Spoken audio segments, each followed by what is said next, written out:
Vous répondez à une annonce, le recruteur recevra des centaines de CV en fonction du job considéré. L'idée est de se dire comment être percutant, comment être impactant quand le recruteur recevra mon CV, comment passer le filtre des robots et des mots-clés. Le CV donc doit démontrer vos compétences et votre valeur ajoutée. Du coup, respectez toujours les critères de l'annonce et votre alignement professionnel. Et sachez que nous sommes vus avant d'être entendus. Alors, premier objectif, c'est de rendre votre CV attractif.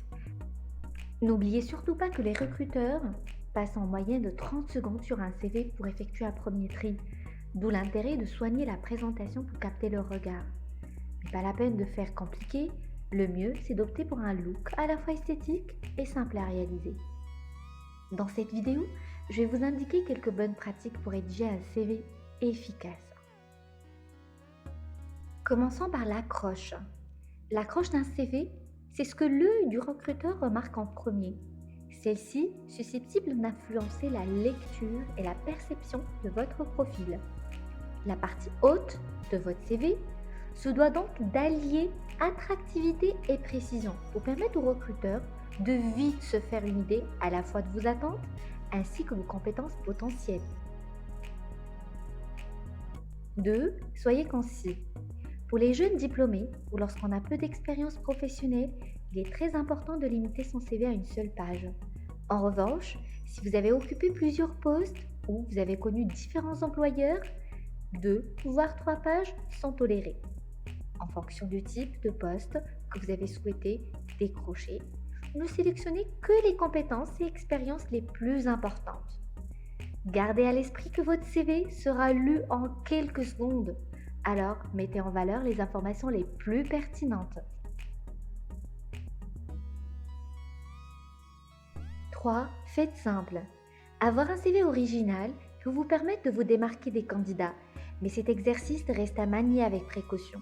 Si vous n'êtes pas sûr de la présentation de votre document, vaut mieux rester classique. 4. Choisir un titre clair. Alors sur le titre, évitez les intitulés de postes à rallonge, c'est-à-dire les postes composés. Privilégiez un titre clair qui correspond à votre parcours professionnel, mais aussi à celui indiqué sur votre profil, LinkedIn, c'est très important. Vous pouvez également adapter votre titre au poste visé pour capter l'attention du recruteur. 5. Éludez les informations trop personnelles.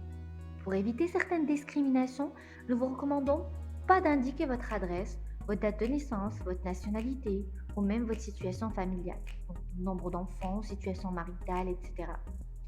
Par ailleurs, c'est vrai que vous n'avez pas aussi une obligation de mentionner votre adresse ou faire apparaître votre photo sur votre CV. Ces éléments n'apportent pas d'informations supplémentaires sur les compétences du candidat, mais à nos jours sont indispensables, surtout l'adresse de contact et votre photo. Et selon le secteur d'activité, indiquer que vous détenez un ou des permis de conduire peut s'avérer utile. 6. Évitez de rédiger à la première personne. De préférence, commencez vos phrases par des verbes ou des tournures impersonnelles. Vous gagnez en dynamisme et en espace et cela facilitera grandement l'accès aux informations pour le recruteur. Exemple, en charge d'établir et de valider la faisabilité des projets avec les équipes techniques. 7. Énumérez vos expériences dans l'ordre antichronologique. Sur votre CV, il vous faudra toujours remonter le temps. Dans la liste de vos différentes expériences, placez toujours les plus récentes en premier. Si vous êtes jeune diplômé, n'hésitez pas à détailler les compétences acquises au cours de votre formation ou durant vos stages, contrats d'apprentissage. En revanche, si vous possédez déjà un certain niveau, concentrez-vous sur vos dernières expériences les plus significatives. La règle est la même pour les CV aussi en anglais. 8. Soyez honnête. Mentir sur un CV fait partie des mauvaises idées, car si vous décrochez un entretien d'embauche, le recruteur vérifiera à coup sûr les informations communiquées auprès de votre ancien employeur. Donc, indiquez uniquement les langues que vous maîtrisez, les diplômes que vous possédez effectivement et non pas un niveau de diplôme, les tâches réalisées et les compétences acquises. 9.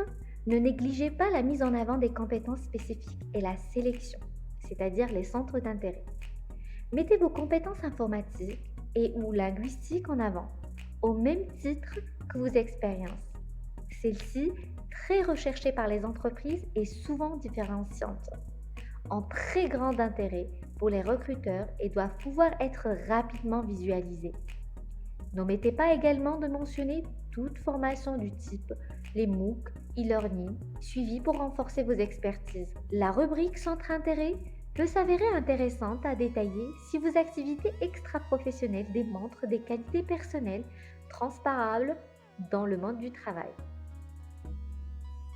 Sur cette vidéo, j'ai choisi pour vous le site Canva. En effet, vous pouvez trouver une panoplie de CV que vous pouvez choisir en fonction du thème. C'est un site gratuit, bien évidemment.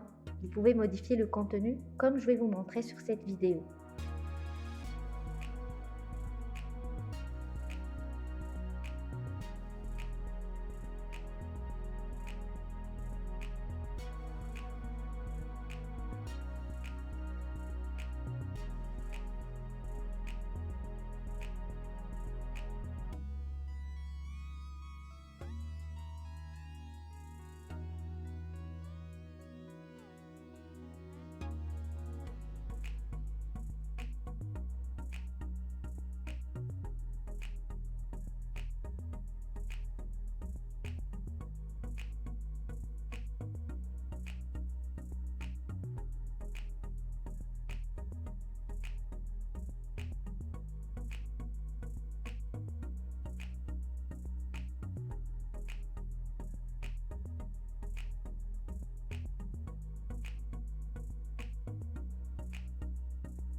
Une fois les modifications apportées sur le site, vous pouvez l'enregistrer en format PDF. Vous pouvez garder toujours une copie au cas où vous souhaitez modifier. Supposons que vous avez oublié la copie, vous pouvez toujours convertir le format PDF en Word et apporter les modifications souhaitées.